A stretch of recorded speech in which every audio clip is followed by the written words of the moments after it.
혹시 회사 생활을 하면서 자신의 단점에 대한 이야기를 많이 듣고 있나요? 아무리 성격이 좋은 사람도 지속적으로 자신의 단점을 주변 사람들에게 듣게 된다면 당연히 스트레스가 쌓일 것입니다. 회사에 입사해서 일을 잘하는 회사원을 상상하면서 좋은 모습을 보여주려고 했지만 시간이 지날수록 상사에게 반복적으로 단점을 듣게 된다면 어떨까요? 자신의 단점을 파악하고 고치려고 노력하지만 당연히 쉽게 고쳐지지는 않을 것입니다. 그러면 자신을 스스로 자책하게 되고 이것이 반복되면서 자신을 싫어하는 경우도 생기게 될 것입니다.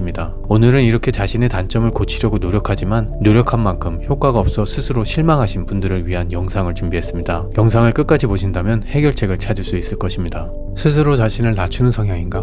주변에서 자신의 단점을 너무 쉽게 말해주고 있나요? 그렇다면 평소에도 남들을 너무 배려하는 성향인지 스스로 확인해 봐야 합니다. 자신은 남들을 배려한다고 하지만 어떻게 보면 자신을 너무 낮추고 있을 수도 있습니다. 또한 주변 사람들을 웃기려고 자신의 실수를 농담처럼 하시는 분들도 있을 수 있습니다. 물론 이런 농담을 할 때 자연스러운 분위기가 된다면 서로 편안한 관계가 되겠지만 회사와 같은 곳에서 오히려 윗사람에게 쉽게 보이는 경우가 생깁니다. 확실한 것은 회사 안과 밖의 인간관계는 다릅니다. 초등학교 때부터 대학교 때까지 친구, 선후배 관계 속에서 친밀감을 느끼기 위해서 자신을 낮추며 비속어가 섞인 농담으로 관계를 유지할 수는 있지만 직급이 있는 회사에서는 자신을 과도하게 낮추는 행동은 상사가 가지고 있는 직급의 권력을 허용하는 의미가 될 수 있습니다. 물론 사람마다 성향이 달라서 그렇지 않은 경우도 있겠지만 권력이 있는 곳에서 스스로 너무 낮추는 사람은 쉽게 모일 수 있습니다. 이걸 깨닫지 못하고 계속해서 자신을 낮추는 행동을 하게 되면 주변 사람은 편하다는 의미에서 던지는 말들이 자신에게는 점점 큰 상처로 남게 될 것입니다.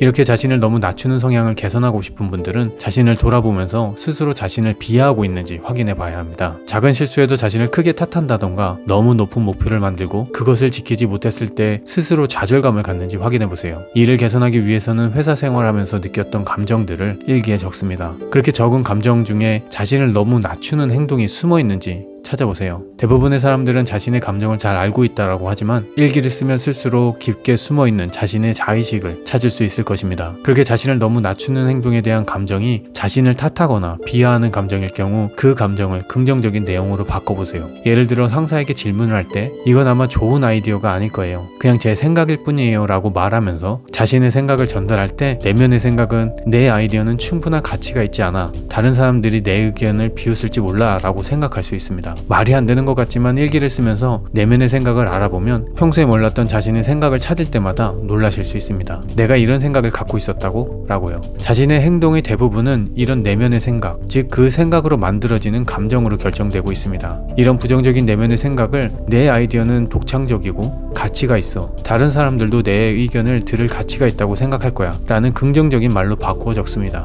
그 후 긍정적으로 바꿔 적은 내용을 매일 아침, 점심, 저녁 조용한 곳에서 3번씩 읽습니다. 그냥 읽는 게 아니고 진짜 감정이 이입될 수 있도록 하는 게 중요합니다. 이렇게 하는 것이 효과가 없다고 생각할 수도 있지만 인지심리학에서는 생각을 재구성하는 기법으로 쓰이고 있습니다. 이를 긍정적 자기 암시라고 부릅니다. 이를 통해 자신에 대한 신뢰가 높아지고 자신의 가치를 긍정적으로 인식하게 도와줍니다. 또한 반복적인 긍정적 사고는 뇌의 신경회로를 재구성하는 데 도움이 됩니다. 이는 새로운 긍정적인 사고 패턴을 형성하고 부정적인 사고 습관을 줄이는 데 기여합니다. 이렇게 자신의 내면의 생각을 바꾸는 것과 동시에 자신의 감정을 표현하는 방법을 연습해보세요. 자신을 과도하게 낮추는 분들은 자신의 감정을 표현하는 것에 서투를 것입니다. 왜냐하면 평소에 자신의 감정을 스스로 부정하거나 무시하는 경우 또는 감정을 억누르는 습관으로 자신의 감정을 표현하는 경험이 적었기 때문입니다. 누군가 자신에게 기분 나빴지? 라고 물어보면 기분이 나빴더라도 쉽게 말을 못하는 경우가 있을 것입니다. 이렇게 자신이 느끼는 감정을 허용하지 않는 분들을 위해서 감정일기로 자신의 감정을 있는 그대로 알아가야 합니다. 앞에서 감정일기로 자신의 부정적인 평가에 대해서 긍정적인 내면의 생각을 바꾸는 시도를 했다면 그 외에 생활을 하면서 자신이 느끼는 감정을 필터 없이 솔직하게 작성해보세요. 그 후 자신의 감정을 알게 된다면 가족, 친구들과 대화할 때 자신의 감정을 조금씩 표현해보세요. 물론 변화하는 과정은 시간이 걸리겠지만 괜찮습니다. 지금부터 천천히 자신을 알아가면 됩니다. 또한 자신에 대한 부정적인 평가를 하는 유형에는 완벽주의자도 있습니다. 이 내용은 다음 시간에 다루도록 하겠습니다.